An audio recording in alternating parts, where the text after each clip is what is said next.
this is exciting because, you know, spring is great, galaxies are great, but there's a lot of galaxies in the spring lists of Messier, Finest NGC, and everything else. But today we're finally into summer. So we're starting the summer objects, and we've got a much bigger variety of types of objects. So let me just set up my stellarium for this, and then we'll press on.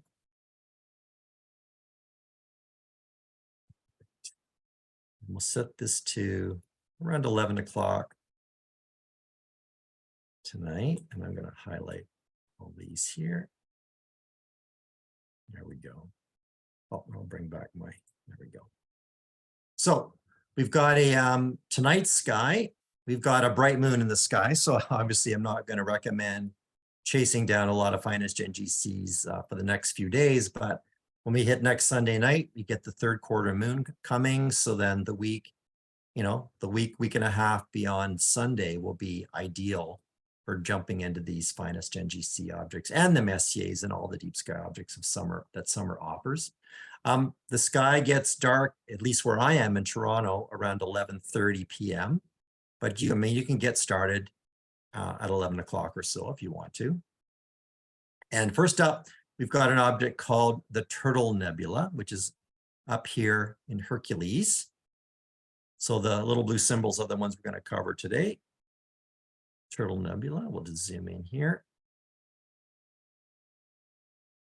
It's down here beneath the keystone of Hercules.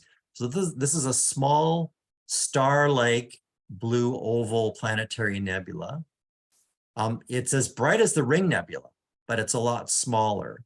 But that makes it, because of its brightness, it's visible in most any telescopes if you can find it. Now, this one was not discovered by William Herschel. It was discovered by Wilhelm von Struve in 1827. And it's located 4.5 degrees. Sorry, my screen keeps blanking out here. 4 degrees northeast of the magnitude 2.75 star Beta Hercules or Coniferos. And it's in the direction of 51 Herc. So there's a little medium bright star, 51 Herc, kind of on the far side of it. Or what you could do if you want is to use the keystone of Hercules and just kind of double the span, the western span, and that'll put you a little bit to the west of the planetary nebula. That's another way of approaching it. Now, in terms of the object being a planetary nebula, it's benefits from the use of an oxygen 3 filter to brighten it up compared to the stars around it. So if you're not sure which object it is, since it is star-like at low power, put your oxygen 3 filter in, and all the stars, the true stars, will dim and the planetary nebula will remain brighter. You want to use lots of magnification though once you've found it, so 150 power or more, and you want to describe its size, any visible structure, and the surrounding field stars. I'm just going to zoom in on it here so you can see it, what it looks like. There we go. Cute little planetary nebula, really fun. Next up, we're going to jump to the south and go into Ophiuchus.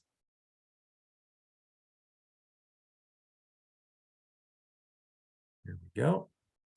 So you've got the cap or the head of Ophiuchus, and to the east of that, we've got 2 Finest NGCs sitting here. First up, we've got the Tweedledum Cluster, which is the more easterly one.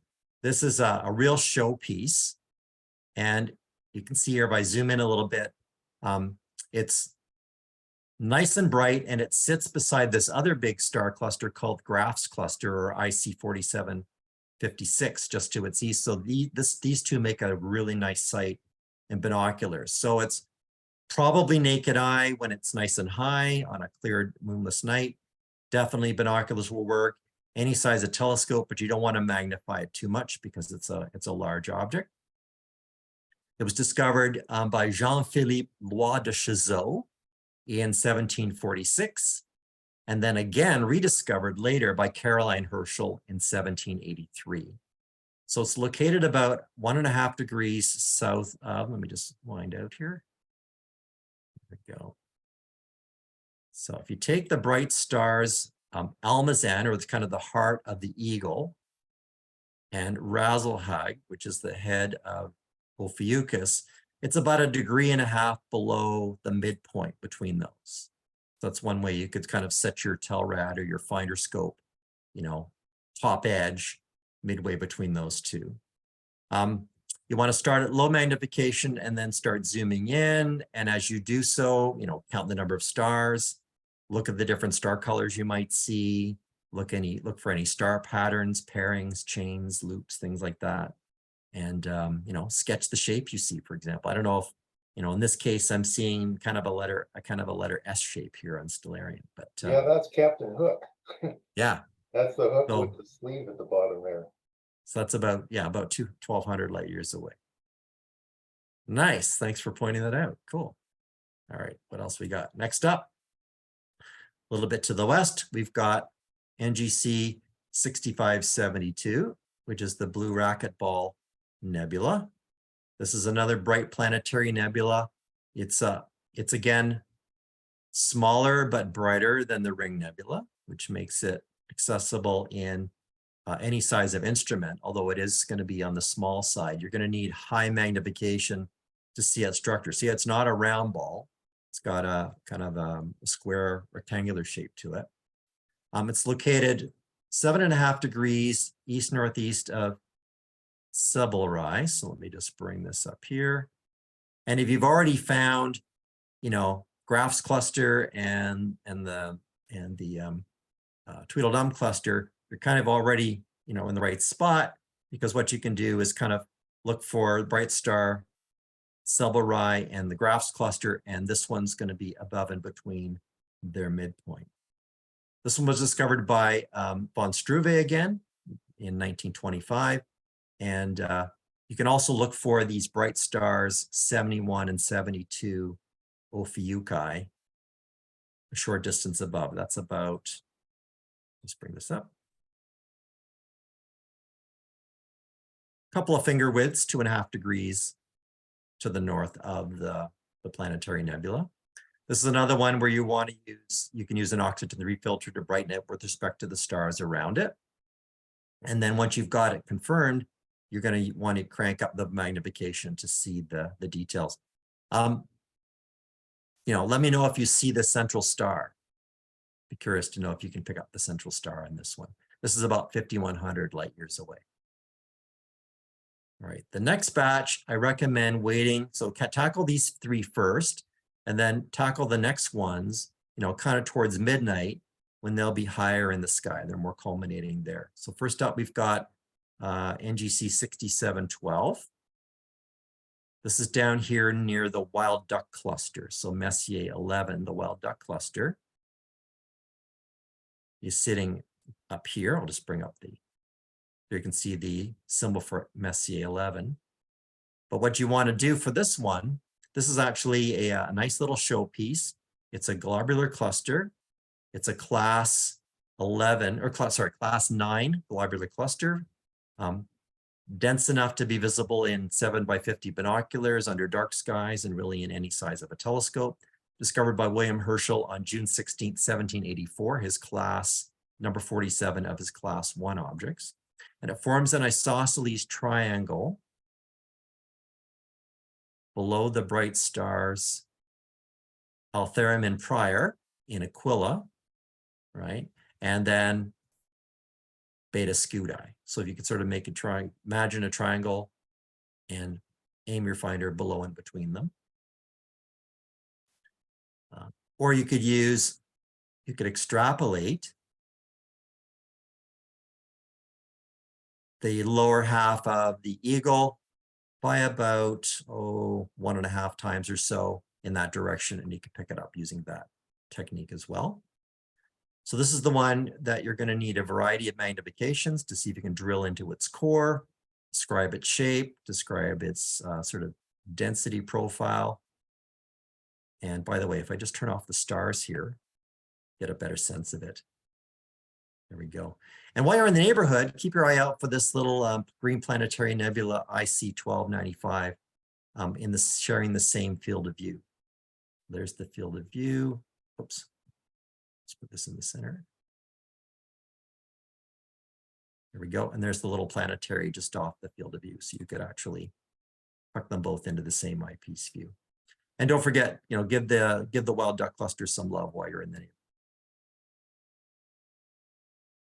All right, next up, we've got the Little Ghost or the Ghost of Mars Nebula.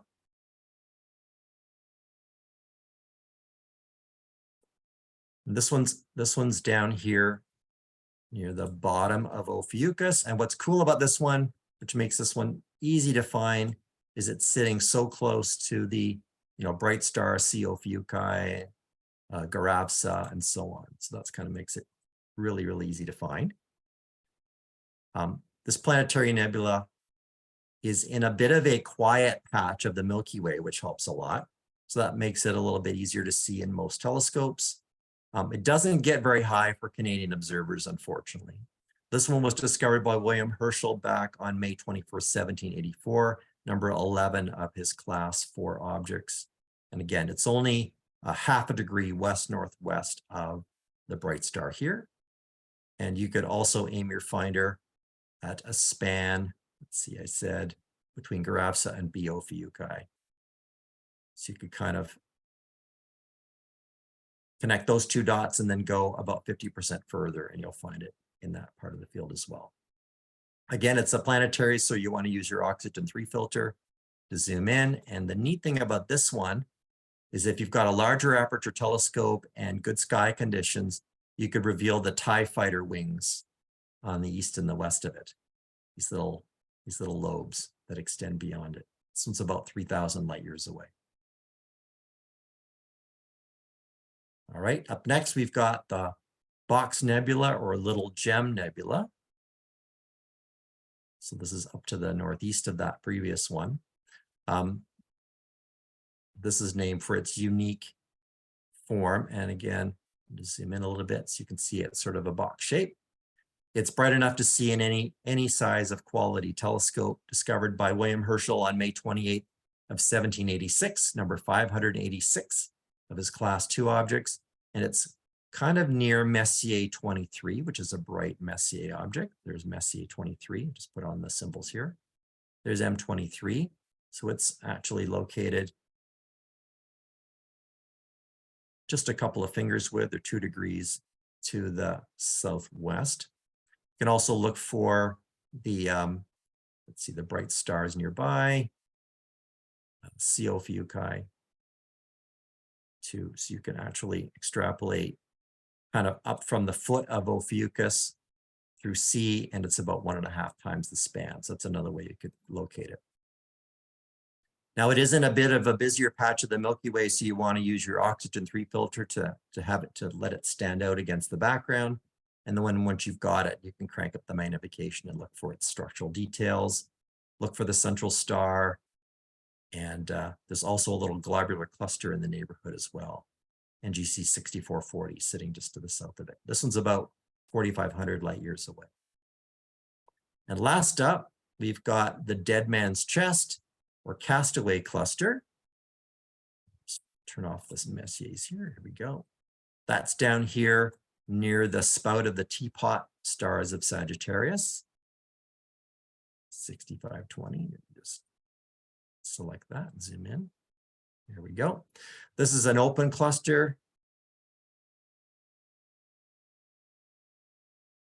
It's small, it's rich, and it's sitting right beside a little hole in the Milky Way, a little dark spot. The little dark spot's called Barnard 86, or the Ink Spot Nebula, or Herschel's hole in the Milky Way, or hole in the heavens. So if you've got good sky conditions and you found the cluster, see if you can see this sort of empty little patch just to its west. This one can possibly be picked up in 7x50 binoculars and any size of a telescope. Again, it's another one that culminates, not very high for Canadians, but try to get it. This one culminates right around now, after midnight, so 12:30, 1 a.m. in the morning. It was discovered by William Herschel on May 24th of 1784, number 7 of his class 7 objects. And it's located, So either you're going to use the teapot stars to find it here. So it's 2.5 degrees north of El Nazle. So if you can find El Nazle, just go 2.5 degrees up, maybe 1.5 sort of fields of view of your low power eyepiece. Or I said you could connect the line connecting Namosadira 1 and the tip of the teapot here to Sagittarii. So if you sort of make a line connecting those and just find that line, but directly due north of or directly above El Nazle, then you should be able to pick it up that way. So this is a, you want to use about, 65 power is probably a good power to use on this one. Let's bring up my eyepiece field of view here. There we go. There we go. And you want to, remark on the shape, the number of stars, the colors of the stars, the density of the cluster, that kind of thing. And then don't forget to look for the hole. So this one's about 4,800 light years away. So that's it. Fabulous. Any questions? Obviously, lots of other things to look for in the Milky Way, but plenty of Messiers and things to look at. But if you do want something a little bit different, then check out these suggestions from Alan Dyer. Fabulous. Don't have any questions? Last call for questions? Looks like we have done the job here. So we've got 2 more groups of Finest NGC to finish the whole set, but we're going to have a break. We're going to come back at the end of the month with a visit to York University's observatory, which they're kind enough to offer us to have an on-site session. So that'll be fun. And then we'll come back at the end of the summer for our final group of NGCs. I think we've got a plan to look at exoplanets for that one. Great. And if you're interested in reviewing all of this stuff from today, we'll have them up on YouTube. Take a look here in a couple of days. Nice. Well, thanks for tuning in, everybody. Have a great summer. Wishing lots of clear skies. Moon will get out of the way in a week, and then we'll be back to fun Milky Way stuff. So, all right. take care. Bye.